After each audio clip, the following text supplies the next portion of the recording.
To assemble your Colonial Post, first slide the crossbar into the upright by pushing in the button until it clicks.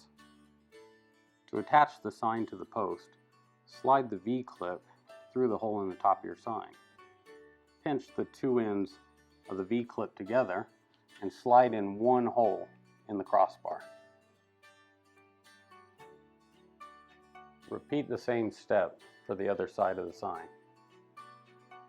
To attach a rider to your post, slide the rider over the studs on the crossbar. Then secure it using the acorn nuts supplied. Repeat this step for the other side of the sign. With these quick and easy steps, your Colonial Post is now assembled and ready to be installed in your client's yard. Please call us with any questions.